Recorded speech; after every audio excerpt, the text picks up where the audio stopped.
Yang terhormat dosen penguji ujian kinerja PPG dalam jabatan 2022 kategori 1 gelombang 2 LPTK Universitas 11 Maret.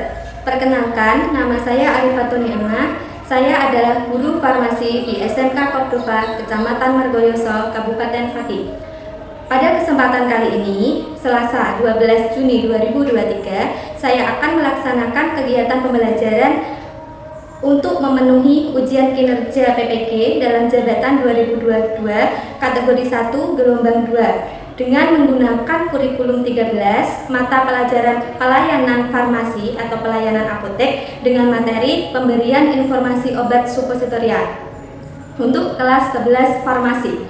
Untuk lebih jelasnya, silakan saksikan video pembelajaran yang sudah saya laksanakan. Mohon kritik dan saran agar untuk kedepannya menjadi lebih baik lagi. Terima kasih. Wassalamualaikum warahmatullahi wabarakatuh.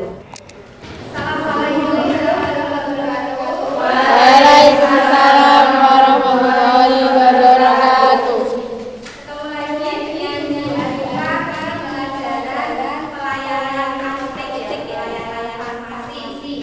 Bagaimana kabarnya pagi ini? Masih semangat? Masih. Semangat pagi? Pagi. Alhamdulillah luar biasa. Untuk mengawali belajar pagi ini supaya dilancarkan, silakan ketua kelas dan undangannya untuk dipimpin belajar. Teman-teman siap-siap berdoa.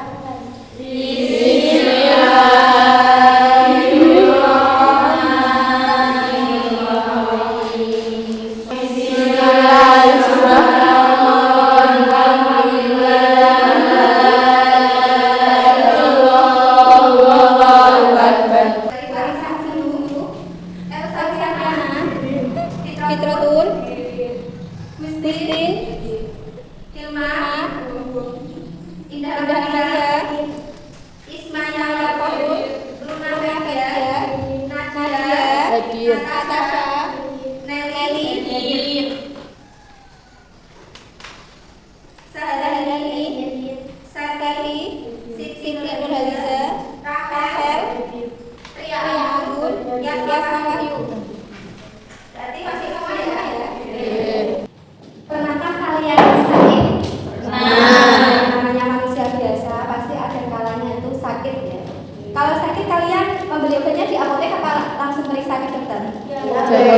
Beli obat di apotek. Kira-kira yang pernah kalian beli di apotek obat apa? Panas gitu ya. Setelah membeli obat itu kan kalian mendapatkan obatnya.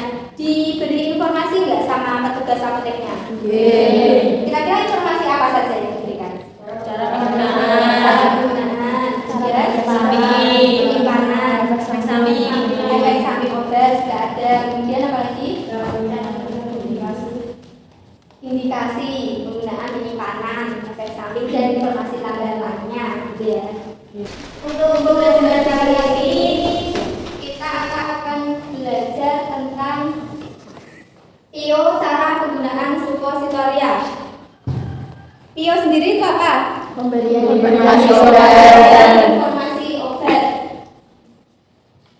Khususnya untuk pagi ini tentang sediaan supositoria. Ada yang sudah pernah melihat sediaan supositoria? Sudah. Contohnya apa? Sudah. Surkolax. Lainnya Surkolax tahu nggak? Supergoid. Lainnya nggak tahu. Oke. Untuk PIO penggunaan supositoria ini di kelas 11 farmasi pada pelajaran pelayanan apotek atau pelayanan farmasi, kompetensi intinya adalah menganalisis informasi sederhana tentang cara penggunaan obat, melakukan pemberian informasi sederhana tentang cara penggunaan obat. Jadi nantinya kalian akan melakukan pemberian obat praktek secara langsung. Nanti jadi ada yang berperan sebagai apoteker, asisten apoteker dan keluarga pasien atau pasiennya. Indikator capaian, apa sih yang harus kalian kuasai atau capai pada PIO penggunaan supositoria ini? Yang pertama, merinci informasi obat. yang harus diketahui pasien, menganalisis informasi sederhana tentang cara penggunaan, kemudian mendemonstrasikan pemberian informasi obat tentang cara penggunaan dan penyimpanan suppositoria pada pasien. Jadi diketahui informasi obatnya apa, kemudian apa aja sih yang harus saya sampaikan, kemudian terlebih lagi bisa mempraktekannya.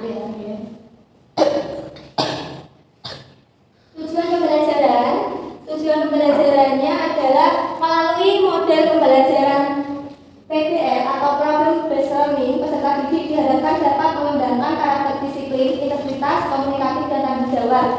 Kemudian mampu mempraktekkan informasi tentang cara penggunaan obat, menganalisis informasi yang harus diketahui pasien dengan tepat, kemudian menganalisis cara penggunaan dan penyimpanan obat suppositoria. Jadi tidak hanya bisa mempraktekkan ya, tapi juga tahu info apa saja sih yang harus saya sampaikan terkait obat itu, kemudian penyimpanannya apa.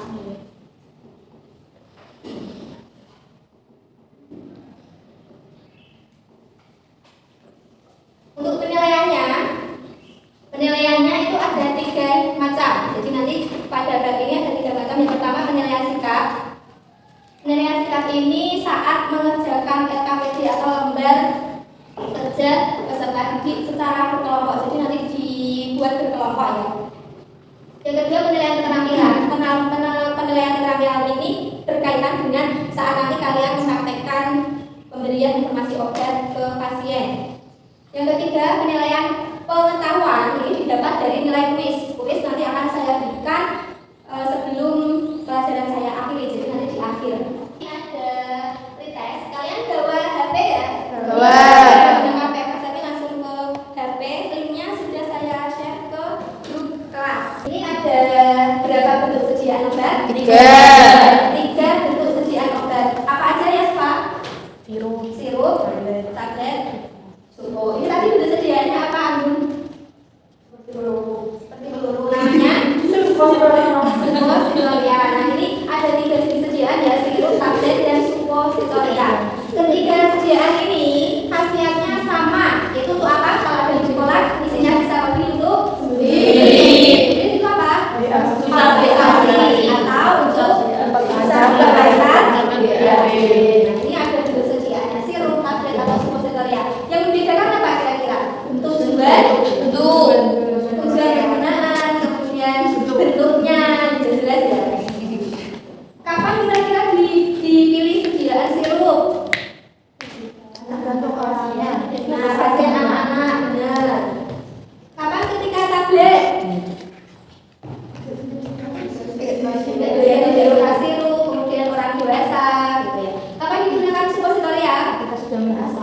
Sudah mendesak, harus gak betah gitu ya. Udah gak betah sakit sekali, diperlukan efek yang cepat, dia gak doyan sirup. Berarti alternatif lainnya yaitu menggunakan suppositoria.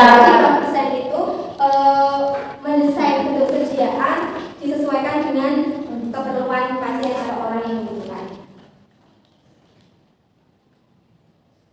Nah, ini ada contoh suppositoria.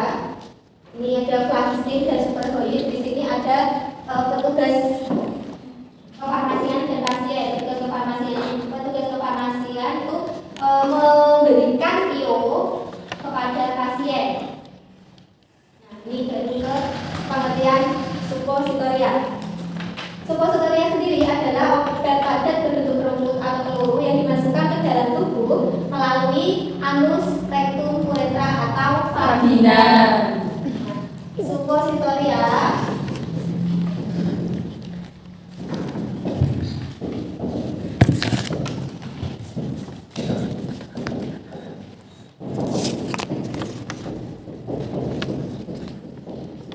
pertama adalah rektal suppositoria.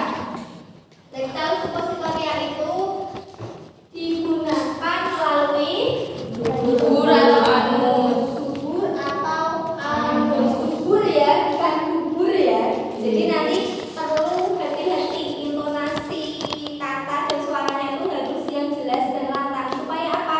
Nanti saat pemberian informasi obat ke pasien supaya tidak keliru pasiennya dalam mendengarkan. Kalian bilangnya dubur, tapi nanti karena kalian tidak jelas ngomongnya terlalu pelan suaranya, pasien mendengarnya dubur. bedanya? Jauh. Suppositoria yang harusnya dimasukkan ke dalam dubur malah dimasukkan ke dalam bubur. Jadinya per oral ya nanti kalau dimasukkan ke dalam bubur. Yang kedua, vaginal suppositoria ini penggunaannya dimasukkan ke dalam Vagina. Kalau uretra berarti ke uretranya. Uretra itu merupakan saluran kemih. Ada video cara penggunaan rektal suppositoria dan vaginal suppositoria. Benar-benar diperhatikan karena ini dua video yang berbeda ya, bentuknya rektal dan vaginal. Suppositoria nanti akan bermanfaat saat kalian praktek mendemonstrasikan penggunaan suppositoria. Pertama, cucilah tangan Anda dengan sabun dan air. Jika suppositoria lembek, masukkan ke dalam kulkas atau letakkan di dalam air dingin selama 30 menit agar mengeras kembali. Setelah itu, buka kemasan suppositoria. Jika sulit membukanya, maka gunakan alat pemotong agar tetap bersih dan jangan lupa gunakan sarung tangan ketika membukanya ya. Selanjutnya, lumasi suppositoria dengan menggunakan air lubrikan dan jangan menggunakan vaselin. Ini bertujuan agar suppositoria mudah saat dimasukkan melalui rektal, vagina maupun uretra. Posisikan tubuh Anda miring dan tarik kaki Anda setinggi perut dan bagian kaki kiri posisikan lurus seperti pada gambar ini ya.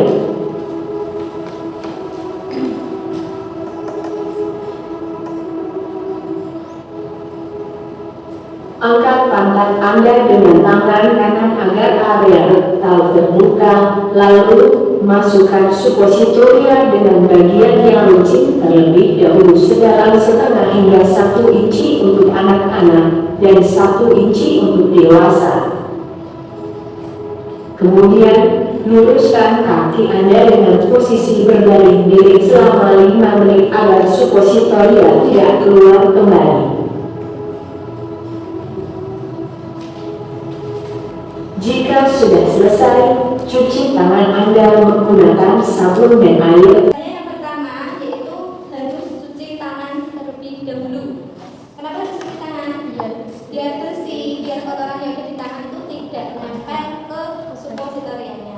Cuci tangannya jangan hanya pakai air, tapi pakai air plus sabun gitu ya, air yang mengalir. Kemudian setelah itu apa? Kalau suppositorianya itu masih lembek, artinya sudah tidak keras, maka kalau mau digunakan itu harus disimpan di lemari es dulu atau di air es, baru nanti bisa digunakan saat sudah keras. Tapi kalau suppositorianya itu sudah ada di lemari es, maka bisa langsung digunakan ya. Sebelum digunakan suppositoria bentuknya seperti peluru, ujungnya lancip, ujung depan lancip, kemudian ujung bawahnya itu tumpul. Suppositorianya itu dibilas dengan air, dibasahi dengan air sedikit. Tujuannya apa? Agar tidak sakit, terutama ini untuk basis suppositoria yang PEG ya. Jadi tidak semua basis suppositoria, hanya yang PEG yang dibasahi dengan air, karena nanti bisa menarik air ini. Dibasahi air tujuannya agar tidak sakit saat dimasukkan ke dalam anus. Cara memasukkan suppositoria penggunaannya sudah bisa, apa masih bingung? Masih bingung. Oke, perlu saya contohkan? Ini posisinya pasiennya miring, berbaring dan miring, berbaring miring gitu ya. Kemudian kaki yang atas dikedepankan, ini. Kemudian sambil ditekuk seperti orang memakai guling gitu ya. Kalian pernah memakai guling kan? Kalau kayak gini berarti kan anusnya sudah kelihatan. Kemudian setelah tadi kalian sudah cuci tangan dan membuka suppositoria dari kemasannya. Suppositoria itu kan kemasannya ada yang seperti ini, kalau yang superhoid. Yang seperti ini. Jadi nanti dibuka dulu baru dibasahi dengan air. Kalau kesulitan misal nanti dalam resepnya itu seperti ini, jadi boleh pakai gunting. Pokoknya gimana caranya agar sedianya kebuka. Kalau sedianya udah kebuka dan pasiennya udah berbaring miring, ini langsung dimasukkan bagian ujung yang lancip ya, jangan yang tumpul, yang dimasukkan dulu. Bagian ujung yang lancip dimasukkan ke dalam anus atau dubur. Setelah itu didorongnya pakai jari yang ini, jari telunjuk didorong. Pakai jempol gitu ya, dan bisa kalian bisa ya nggak apa-apa. Tapi lebih leluasa kalau pakai jari telunjuk didorong. Kemudian usahakan jangan langsung berdiri.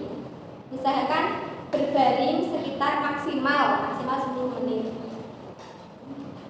Ditunggu supaya obatnya itu bisa benar-benar masuk. Memastikan. Saya lanjutkan ke cara penggunaan vaginal suppositorial. Kalau tidak efektif, di mana kami akan memberikan tips-tips medis yang mudah dan bisa dilakukan oleh pasien sendiri. Kali ini kami ingin share tentang penggunaan obat ovula atau vaginal suppositorial yang kemudian memiliki jenis seperti ini. Nah, ini ujungnya kucing, ujung belakangnya tumpul.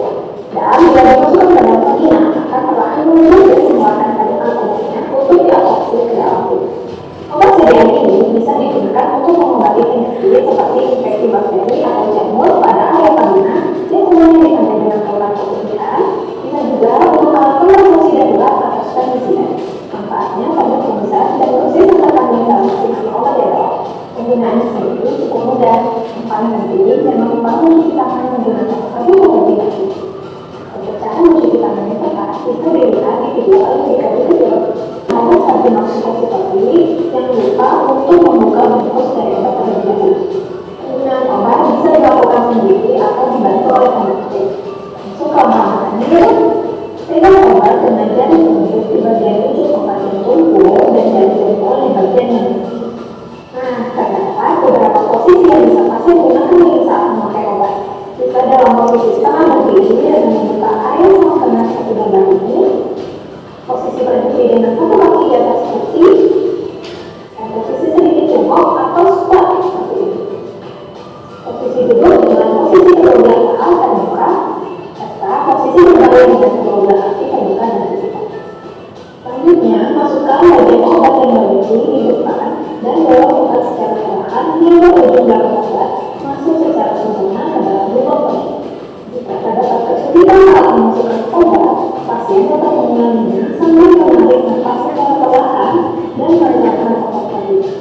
Nah, bila obat masuk ke lubang dengan pasien langsung menggunakan kesakitan ini.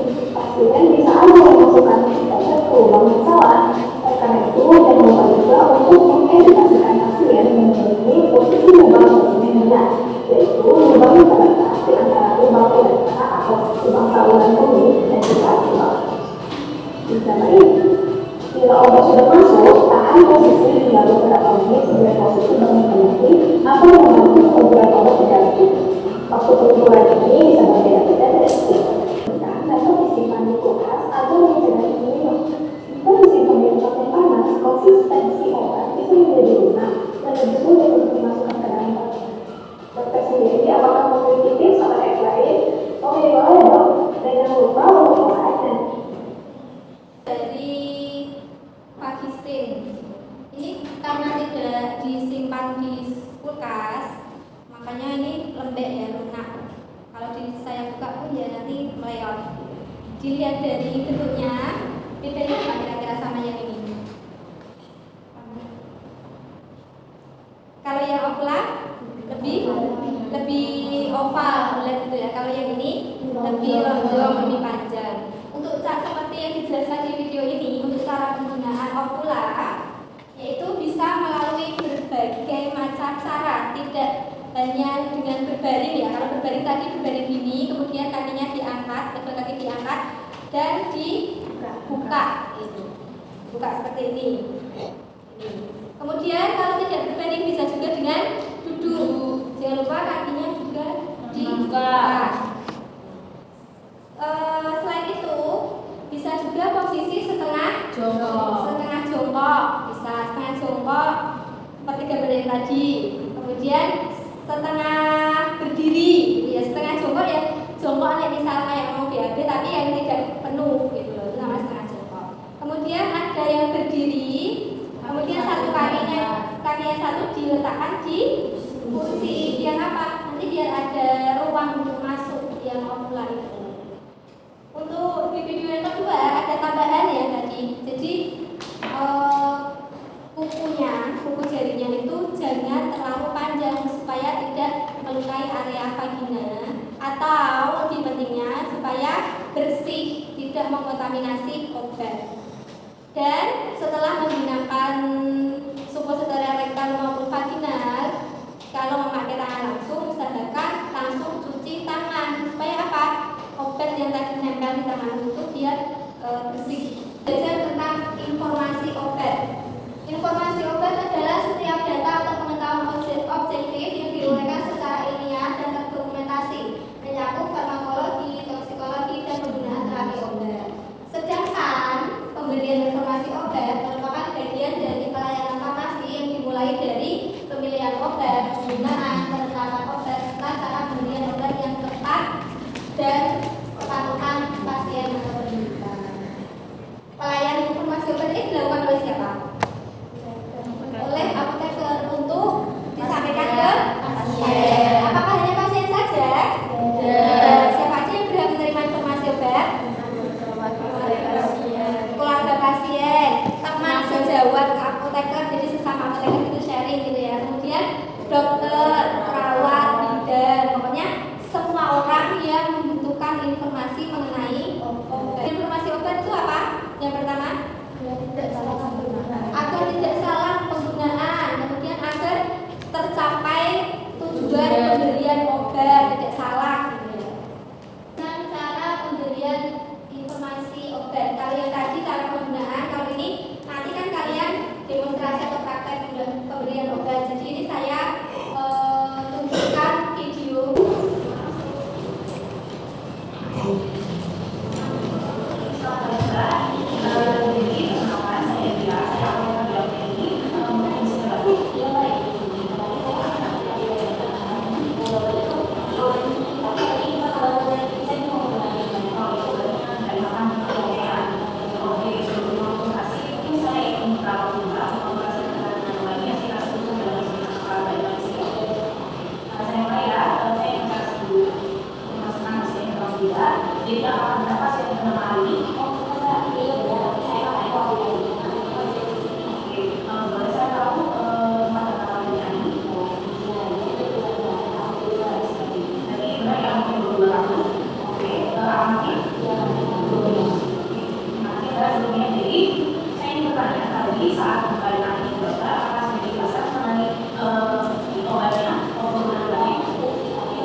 Untuk selanjutnya ini apotekernya menjelaskan tentang video cara penggunaannya persis sama seperti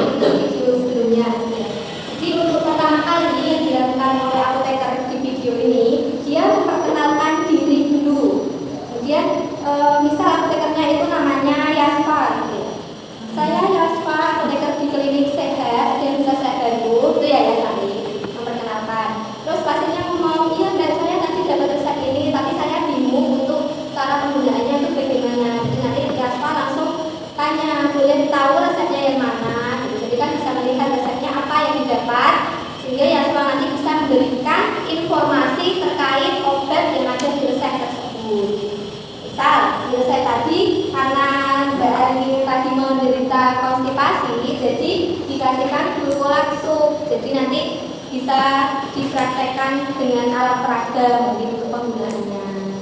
Kemudian informasi tambahan, misal ada efek sampingnya apa yang harus dilakukan biar tidak konstipasi, penyimpanan obatnya bagaimana, nanti disampaikan sepenuhnya.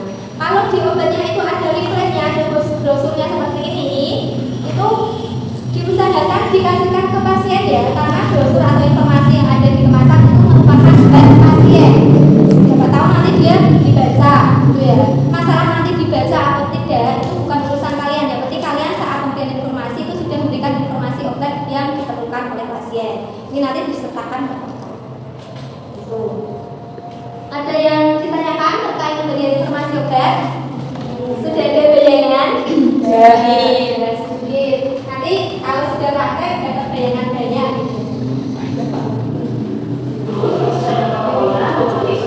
Ini di sini dia sudah memberikan brosur ke pasiennya, terus dikasih tahu suppositoria ini harus disimpan di lemari es suhu 2 sampai 8. Kalau misal suppositorianya itu melunak, ya jangan digunakan dulu, simpan dulu di lemari es atau direndam di air dingin. Soalnya nanti tanpa kata-kata itu nanti pasien kan nggak tahu. Nanti misal lunak tetap digunakan kan malahan rusak ya obatnya. Untuk selanjutnya ini apotekernya menjelaskan tentang video cara penggunaannya persis sama seperti video sebelumnya. Jadi untuk pertama kali yang dilakukan oleh apoteker di video ini, dia memperkenalkan diri dulu. Kemudian misal apotekernya itu namanya Yaspa, gitu ya. Saya Yaspa, apoteker di klinik sehat dan bisa saya bantu, itu ya Yasari memperkenalkan. Terus pasiennya ngomong, iya mbak saya nanti dapat resep ini, tapi saya bingung untuk cara penggunaannya itu bagaimana. Jadi nanti Yaspa langsung tanya, boleh tahu resepnya yang mana? Gitu. Jadi kan bisa melihat resepnya apa yang didapat, sehingga Yaspa nanti bisa memberikan informasi terkait obat yang ada di resep tersebut. Misal, di resep tadi karena Mbak Ani tadi menderita konstipasi, jadi dikasihkan glukolat sup. Jadi nanti bisa dipraktekkan dengan alat peraga mungkin untuk penggunaannya. Kemudian informasi tambahan, misal ada efek sampingnya apa yang harus dilakukan biar tidak konstipasi, penyimpanan obatnya bagaimana, nanti disampaikan sepenuhnya. Selanjutnya yaitu mengerjakan LKPD atau lembar kerja peserta didik. Nanti di LKPD-nya mengerjakannya saya bagi menjadi 4 kelompok ya, satu kelompoknya 4 anak. Nanti ada yang memerankan sebagai apoteker, kemudian asisten apoteker, pasien dan keluarga pasien. Jadi nanti kalian memperagakan atau memerankan cara pemberian obat, cara pemberian informasi obat kepada pasien. Jadi setiap kelompok mendapatkan resep yang berbeda. Jadi nanti silahkan didiskusikan permasalahan yang ada di resepnya ini apa, kemudian apa nanti yang perlu disampaikan ke depan, nanti didiskusikan di sini ya, resepnya berbeda. Resep yang ada di LKPD bisa terbaca? Bisa. Oh, itu tulisannya kuantitatif. Nah ini ada yang kurang jelas kuantitatif. Yang kurang jelas lagi tulisan resepnya selalu dikerjakan. Dipakai sehari kali waktu malam. Itu 00 sama Dan saya diresepkan oleh dokter untuk obat ini. kita tidak pastikan stok Tanya diperhatikan ya.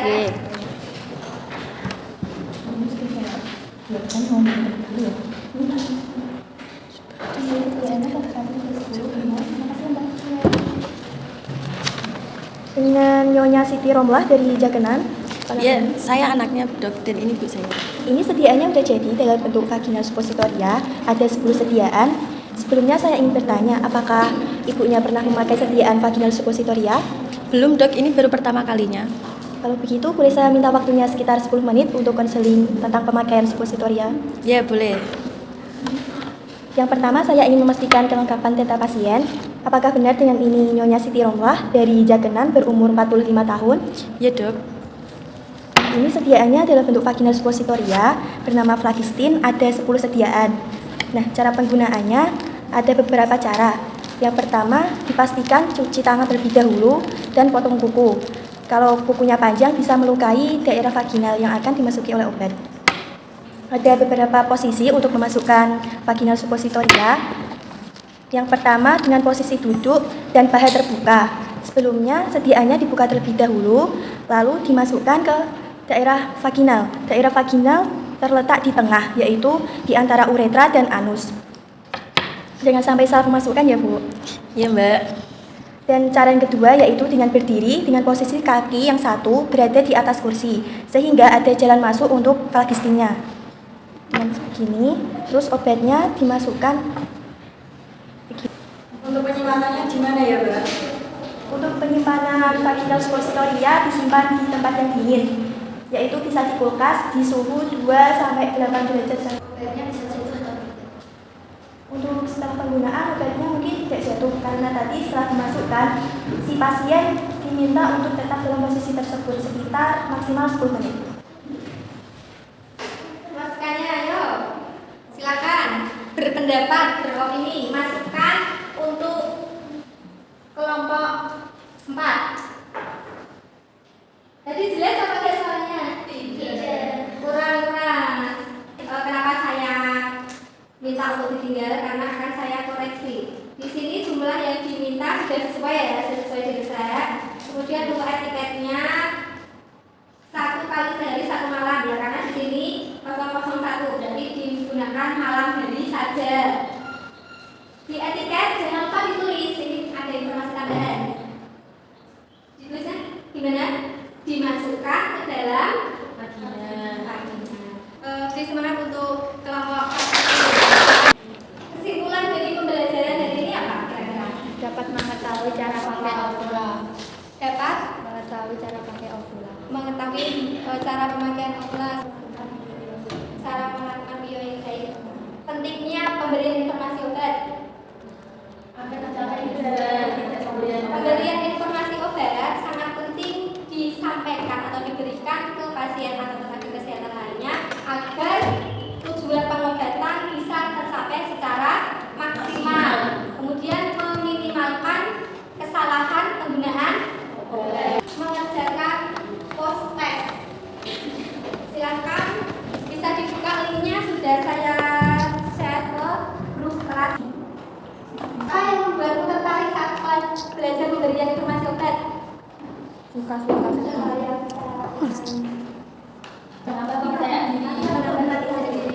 Latihan bio ada lagi. Apa yang ingin kamu pelajari lebih lanjut tentang suppositoria? Cara pembuatan. Ya, apakah tantangan yang kamu coba dalam proses pembelajaran tadi? Tantangannya apa? Soalnya demonstrasi. Ya pasti Ya, pasti demonstrasi ya. Nah, berarti untuk kepercayaan diri perlu dilatih terus. Ya. Untuk kuisnya 5 menit, silakan dikerjakan. Terima kasih untuk kehadirannya hari ini. Semoga dengan belajar pemberian informasi obat bisa mendatangkan manfaat untuk kalian dan orang sekitar. Amin. Silakan dipimpin untuk berdoa ulang. Bismillahirrahmanirrahim. Inna insana lafi khusrin illa alladziina aamanu wa 'amilus shalihati wa tawashaw bil haqqi wa tawashaw bis sabr. Alhamdulillahi rabbil alamin. Sekian untuk hari ini. Saatnya pulang ya, hati-hati di jalan. Sampai ketemu dengan Bu Arifah di pertemuan selanjutnya. Wassalamualaikum warahmatullahi wabarakatuh. Waalaikumsalam warahmatullahi wabarakatuh.